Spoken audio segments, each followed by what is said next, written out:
Welcome, everybody, and welcome here to the Sports Talk Network channel, and welcome here to my fabulous podcast that I have each and every week, the Ramble, Steve's Wrestling Ramble. And we'll see if I have my team members here or any guests. I know Kyron has finished his first year, his freshman year of college, so golf claps or real claps for Kyron. Follow him on Twitter at SplashRealKyron. Shout out to him. Or some great guests. I know a lot of people, we did talk during my live chat. I do each and every pay-per-view, let alone for Monday Night Raw, SmackDown Live. Talking during Money in the Bank. It was a interesting event. I would say overall good event. I know the main event and the ending of that main event match, the men's Money in the Bank ladder match, was the talk of the town. The buzz at the water cooler the next day, I guess, so to speak, or in the schoolyard for kids, with Brock coming in. And then Monday Night Raw, Brock Lesnar, that boombox thing. Yeah, Brock's hilarious. But I know Mounty's Corner, my friend there, welcome to check out his video on the matter. I'm sure you already have. And while you're there, subscribe to his channel, just as much as subscribing here. On Twitter at Mounty's Corner. But I did see his reaction, along with other friends of mine here in the wrestling community, that the reactions to the Brock Lesnar moment. Also did see Cultaholics on their YouTube channel, and their live stream, the reaction to Brock. But yeah, everybody had a reaction almost immediate when they heard this.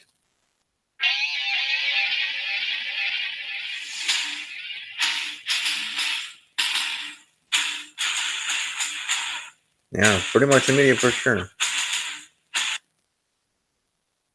But it was interesting, to say the least, to have Brock Lesnar back in WWE and him to make his return in that fashion, showing up at Money in the Bank. Now, I know it's the biggest thing to talk about, and that's why I'm talking about it here at the top of the show.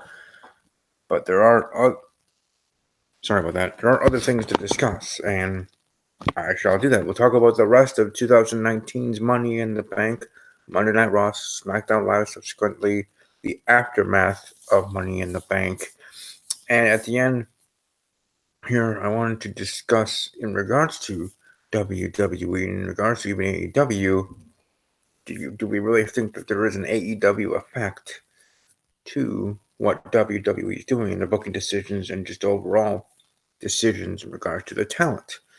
But let's start with talking with Money in the Bank 2019. Again, I say good show. I definitely would say if I graded it, if I gave it a grade. Excuse me, sorry about that. Give it a Give it a 7 out of 10. I'll give it a 7 out of 10. Give it a solid C grade. I did enjoy it. It had some great moments. Had good matches. Even one that could be match of the year, let alone was match of the night for the pay-per-view. But overall, a good show.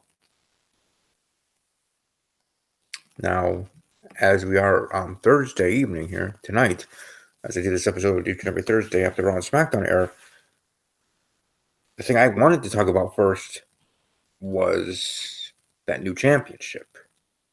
The idea, the concept, the design of the title itself, and all that stuff. But of course, since this is a Money in the Bank review, we're talking Brock Lesnar being the creme de la creme of topics to discuss in WWE currently. But the 24/7 championship, I certainly have thoughts on that. But anyways, Money in the Bank, as I go here to WWE.com looking at the results, because I don't remember everything, though jogs my memory when I see it here on the WWE site. Anyways, kickoff match, the Usos defeating the SmackDown Tag Team Champions. Now I know in my quick review, I just simply stated of how I didn't know this was going to be a non-title match. If I actually read it and realized that, the match itself was pretty good. Now, Bayley winning and becoming Miss Money in the Bank, and then later on in the night cashing in, was a bit surprising to me. I even said on Twitter, at the Ramble _ WWE, that I would be surprised if Bayley did win. Some weren't, and some were even predicting Bayley to win and not cash in the same night. Because, hey, they did that last year. Why would WWE do that again, right? Why? Well, I guess with WWE, you never need to ask why. They can do whatever they want, first off, in regards to booking decisions. And second, if the storyline or situation or whatever they have planned for moving forward calls for a cash in the same night by the men's winner or the women's winner, Mr. or Miss Money in the Bank, then they're going to do that. Whether it's done 3 times in a row, 2 times in a row, 7 times in a row, or it happens 7 times out of 5, or 5 out of 7 years. Sprinkle some non-cash. Point is, they can do it however they want. And I did think that it made sense for Bayley to cashing in, though I thought storyline-wise, it would, again, for me, in my opinion, that it would have been better for her to cash in on Becky Lynch, formerly Becky Two Belts, and cash in on her, win the Raw Women's Championship again, 2-time Raw Women's Champion.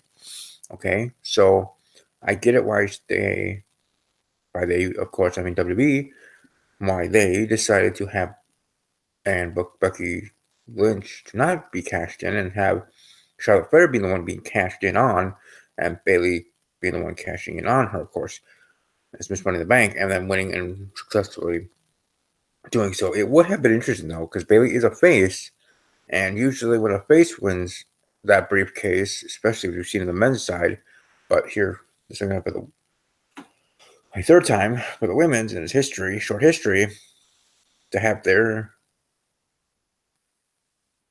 face winner cash in unsuccessfully, whether it was the same night or in the future. And then from that genesis and start, the slow burn of Bayley turning heel. You can still do it this way, I guess, but my point is, it would have been an interesting story to tell in that vein if you're still going to have Bayley win the briefcase because you plan to turn her heel.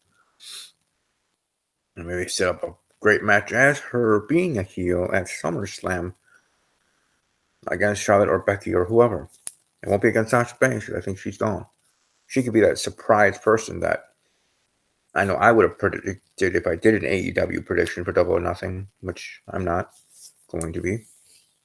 Not because I don't like AEW, just because honestly I don't have time on my schedule this week or weekend to do so. Memorial Day weekend, doing stuff with family and at work. Busy schedule and I grind. Lucky to fit in this podcast, let alone any other videos or any other video that I'm going to be doing for this week on this channel. Point is, that's what I'll be saying. So with Bayley winning and becoming Miss Money in the Bank, at that moment I was like, the really best she cashes it in on Becky Lynch, wins the Raw Women's Championship, then Becky can actually turn heel. How I was clamoring for that. I wanted Becky Lynch and Bayley both to turn heel in their respective feuds, or at least feuds that I thought were, one that was happening, one that I thought was happening, respectfully and respectively. So, again, in my mind's eye, that's what I thought would have been best. But I obviously see why they went the other way and went with the booking decision of having Bayley cash in that same night and cash in on Charlotte Flair, who just defeated Becky Lynch with the help of Lacey Evans. Lacey coming out there hitting Becky with the women's right. And Charlotte's won the pinfall victory shortly thereafter. Though not right away after, not like the punch then into a natural selection or something. Charlotte went after Becky. Becky rolled her up. And it seemed like a 3 count might have been a botch for the ref, more so than by the superstars. And then Charlotte hitting her with a like a Hogan big boot to get the win instead of natural selection or making her submit. But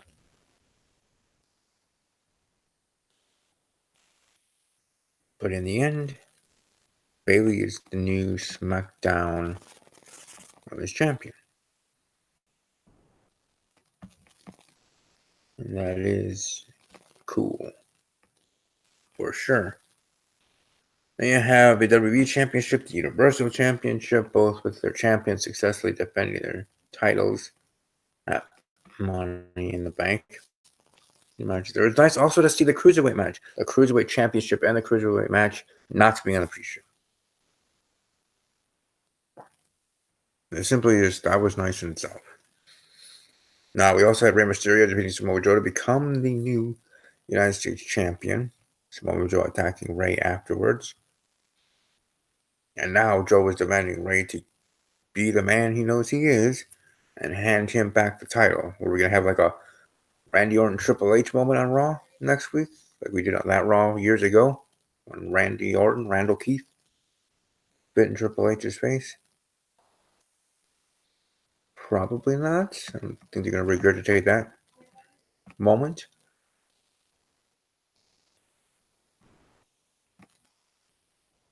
But it's going to be interesting to see how that all goes down. Then a quick match with Roman Reigns defeating Elias, Lars Sullivan crashing the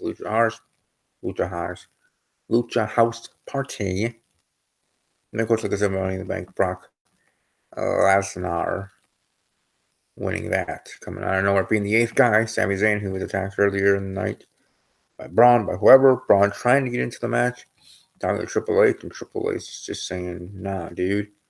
As your boss, I'm telling you to leave. As a man, as a boss, as a whatever.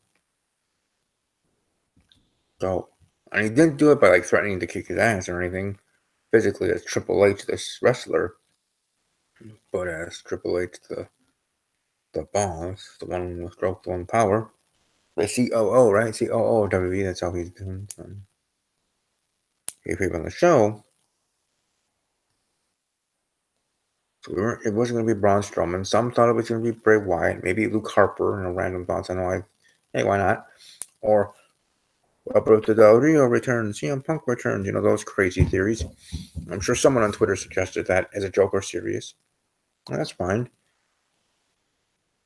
I guess, as long as it's on Twitter and not being CM Punk chance actually on the show, because that annoys me like no one, especially now. It's been about 7 years, or maybe not, but it feels like that long. We should just let it go. Not saying he might ever return, but for now, let it rest for now. Let it be. But then, like I said, Monday Night Raw, Mick Foley debuting a new championship, and it is the 24/7 championship. It's basically the hardcore title in PG era. Basically, where you can pin them anywhere, anytime, any place. You know, it's the hardcore title with the 24/7 rule was. So, yeah, I like it. With the concept, I think it could be awesome. I'm happy to hear that actually a high amount of people agree with me. Not everybody, obviously, because that's not reality, but more than I thought. Agree with me of the intrigue, excitement. I know my boy Malik, my buddy, find him on Twitter at Malik Kelly. And check out his channel, Narcolepsy Boy 94. Great stuff over there. I do trivia battles with him and also talk wrestling and other sports on his channel. Again, Narcolepsy Boy 94 on Twitter at Malik Kelly. But I know he was talking about how he's going to be awesome. So let's give it a chance. I know I asked for those, even that dislike it, you don't think it's too much of a joke or whatever. It gets, as we call them, jobbers on the roster, more of airtime. And with a championship there, we have a mid-card title, we have whatever, the hardcore title, really establish those quote-unquote jobbers to be something. Remember in the Attitude Era, went from jobber to main eventer. From Brooklyn Brawler to Stone Cold Steve Austin, or I should put The Rock. Whatever, to them. That, all has some kind of interest and appeal, at least to me, that I like. Right? And Crash Holly, D'Lo Brown, other, Godfather himself, others, Raven being one of them too, made their name known with the Hardcore Championship, let alone the Hardcore Championship with the 24/7 rule. And you know how funny and entertaining it was seeing each member of the Mean Street Posse being Hardcore Champion for mere moments. They're forever known as former WWE champions, just WWE Hardcore champions. So, as much as Shane McMahon's a former European champion, Mr. McMahon, WWE champion himself, Stephanie, women's champion, each McMahon having a title. I mean, it is their company. They might as well be build themselves to be a champion for whatever time. Point is that there was excitement, there was interest, there was unknown of when this title is going to be defended. Just like how there's the interest and unknown of when Money in the Bank holder is going to cash in anytime, any place. We may think we know. Sometimes we're right, who knows? But the point is, it's interesting and compelling television. Now, it may be on TV portrayed and seen as a little goofy or whatever, but it's entertainment. Now, remember, WWE is catering to not only smart marks, not only people of older age bracket that watched wrestling for 30 plus years, right? Like BCM, Fine Good, Mike Work, like they tell you all the time, because they know everything, right? But let's give it a chance. Because I think it can be highly entertaining. Especially with the little note that Mick Foley said that I'm sure everybody picked up on. Returning legends can battle for the prestigious 24/7 championship. Now, it's not exactly prestigious right now, but still interesting. And in regards to the design, I agree it does look not that great, but I think we'll get used to it. And to be quite honest, that might be a title I might want to get. And if I was a kid, or when I was a kid, I had the hardcore title, the kids version, not an actual replica title, but those kids toy version of the hardcore title, just like I did of the world heavyweight title, kids version for Halloween's, and as a kid I was.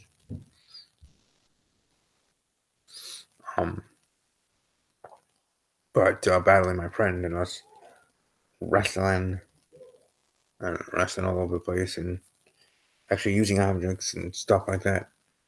Yeah, we were kind of reckless. We weren't as like a backyard wrestling sort of thing. But point is, I enjoyed it then with the actual hardcore title with the 24/7 rule. I'm gonna enjoy it now with the 24/7 championship with that same rules.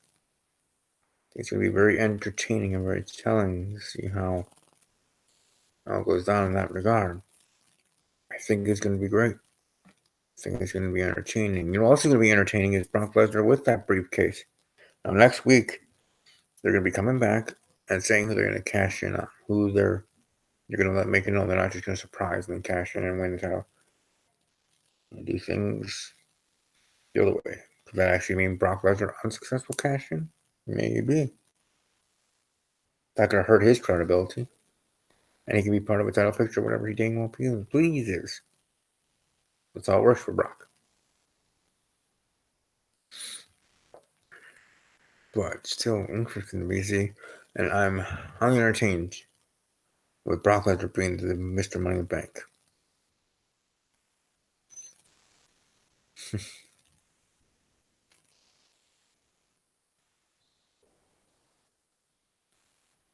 I mean, just think if he did, single cash in on Kofi Kingston or Seth Rollins during any show. Kind of buzz that would get, let alone the buzz he got when he showed up at Money in the Bank. I did what he did and won the briefcase. And we all talk about ratings, and ratings need to improve. Brock Lesnar moved the needle, moving the needles in a positive direction, that's for sure. And the numbers never lie. I mean, you don't tell the whole truth, but full story, but still. This one, which is its own full story. Brock Lesnar there, Brock Lesnar with the briefcase all night. What's going to happen? Is he going to cash in? What could go down? People stayed. And each hour of Raw, let alone overall for Raw, the ratings were up significantly. Because why? Because of Brock Lesnar. Either because you dislike him and want him off your TV screen and you're still watching the show, or you love him and a big fan of his. Because I've seen positive reactions. I've actually have seen positive reactions of Brock Lesnar showing up at Money in the Bank. They haven't all been negative. All haven't been people going crazy. Those are the most entertaining, of course, right? Those ones get the most views, but still, Brock Lesnar and Mr. Money in the Bank, it's going to be entertaining, at least to me. And I'm going to enjoy it whether he cashes in successfully or unsuccessfully. Either way, it'll be fun. So we have Brock Lesnar's Mr. Money in the Bank. We got Bayley as the new SmackDown Women's Champion, and formerly Miss Money in the Bank, who won on Sunday. Okay, we have this new 24/7 championship, which in the first night had 3 champions, right? The inaugural champion, second champion, the third champion. The inaugural champion being Titus O'Neil, which is cool. I like Titus O'Neil. Then it was the glorious Robert Roode getting the win. And then it was R-Truth, who is now the current 24/7 champion. So as long as it's not too hokey and not too many championships or changing hands of the championship every single week, still going to be entertaining television to see how the champion tries to escape a situation. And if he does. I do like it can go through other brands. And how they did that already from Monday Night Raw to move it to SmackDown. Meaning, since the title could be defended or whatever on any brand, show up on one brand, the champion is pinned by a superstar of that brand, and the title is on that brand. Especially if it's on NXT or NXT UK. In storyline, how is Raw superstars or SmackDown superstars supposed to the opportunity to bring it back to those brands or for themselves? That intrigue part of it to me too. Here in the storyline, well, okay, people, I think all of it overall is great. So we have all those things going on, and moving forward here in the aftermath of Money in the Bank, moving forward, the next pay-per-view. Which first off, we're having Super Showdown. Then after that, we'll have the actual next pay-per-view on the schedule. But Super Showdown. Sorry about that. Goldberg versus The Undertaker. Triple H versus Randy Orton. Sure, we're going to have title matches as well. Of course, the women aren't going to be there. None of those titles will be on the line. I would like to see the women's tag team title actually be defended at some point. Maybe the next pay-per-view. That'd be nice. It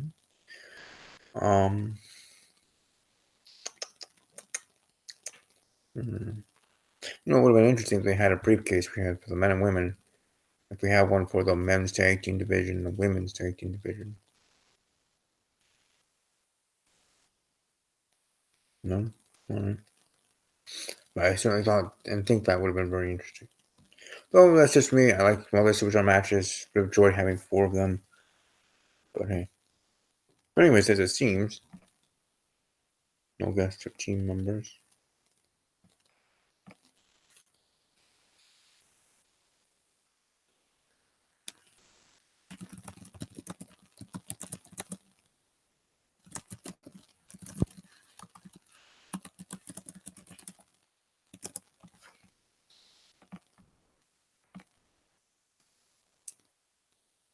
I wonder.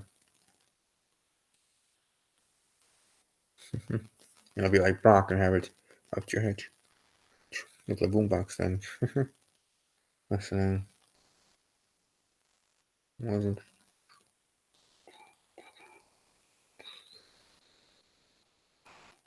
Uh,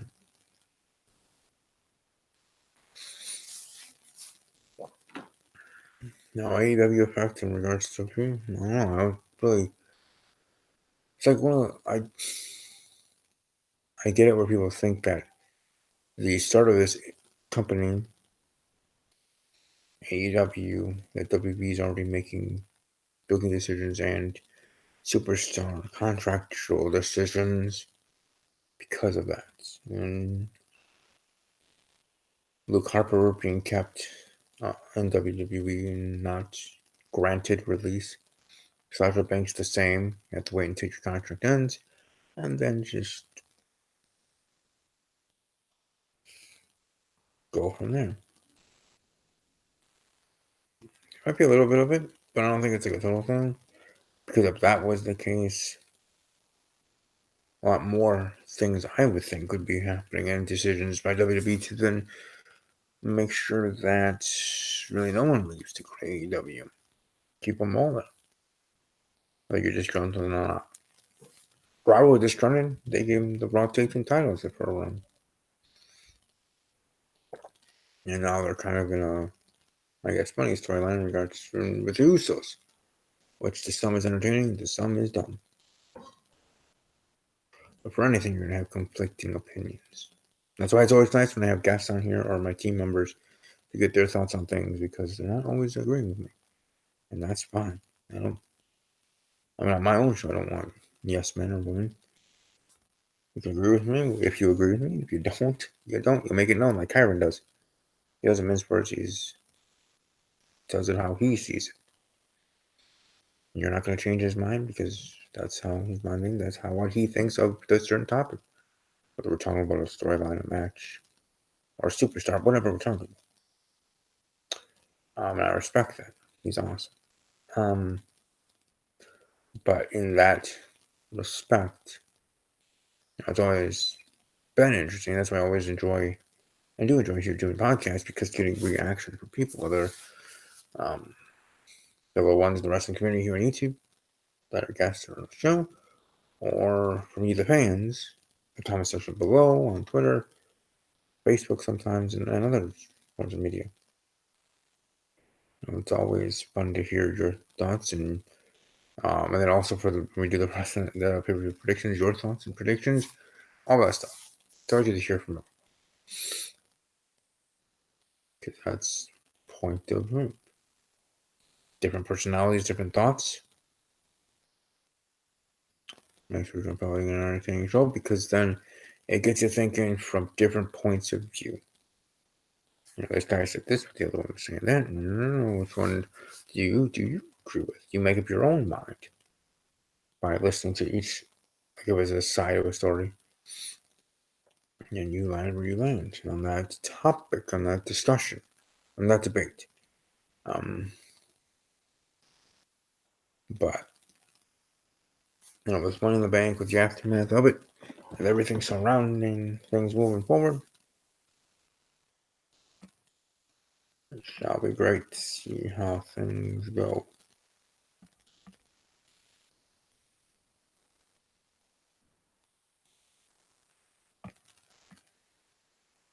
No,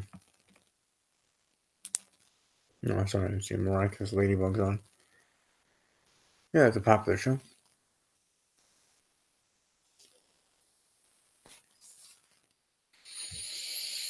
In the way here, see if people are able to find it. If they are, I'll just, instead of, rather than just ask them the questions, their thoughts on the things they always share. But, it's never a surprise.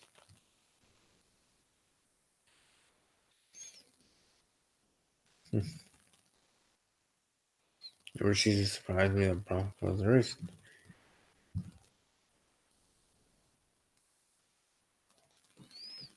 And honestly, it's nice to have him back. That's how I feel. I think he is best for business. Brock Lesnar now is Mr. Money in the Bank.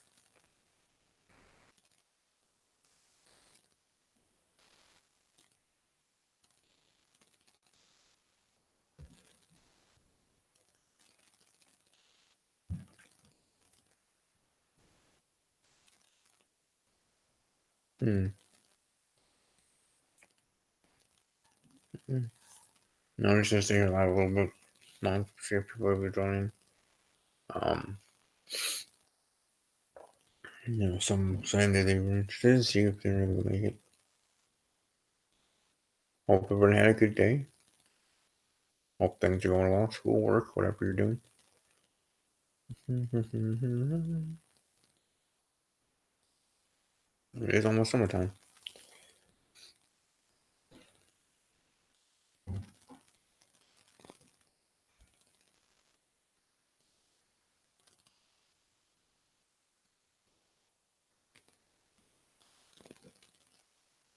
No, the Raptors beat the Bucks on the road, 105-99.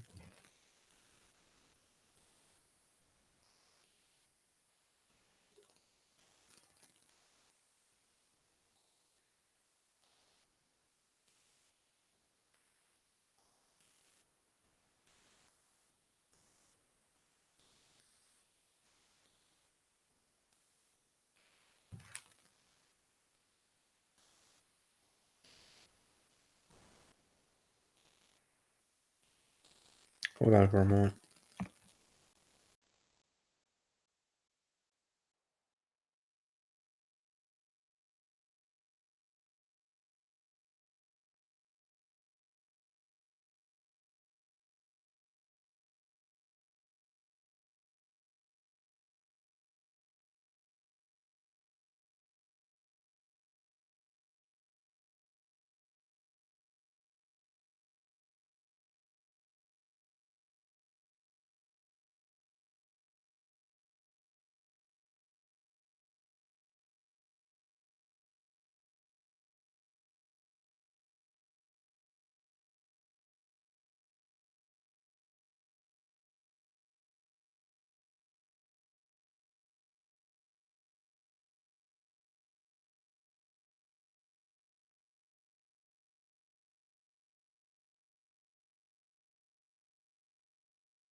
Sorry about that. We were flying someone. I'm kind of a work thing too. I should have just said that that way. Anyways, I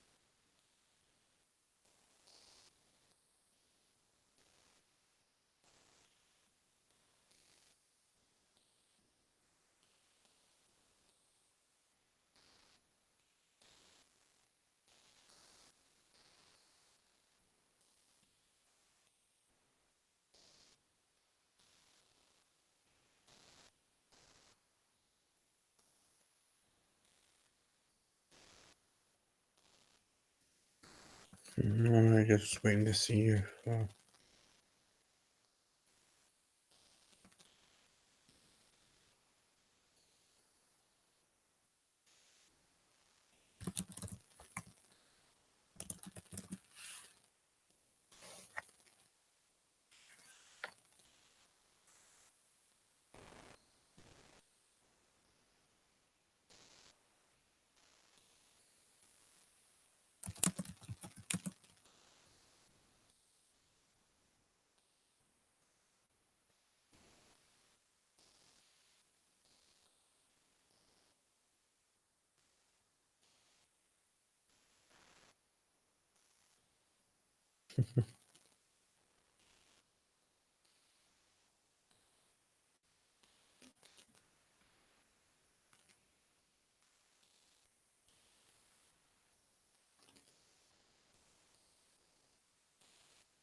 Alright, well, I'll end it here. But I thank you guys for watching. Hopefully, I'll have my team sometime back here in the future, whenever that to be. But hopefully, you all enjoyed this review. I know there's ups and downs, but anyways, enjoy the rest of your day. Enjoy your weekend, and be. And above all else, as always, take care.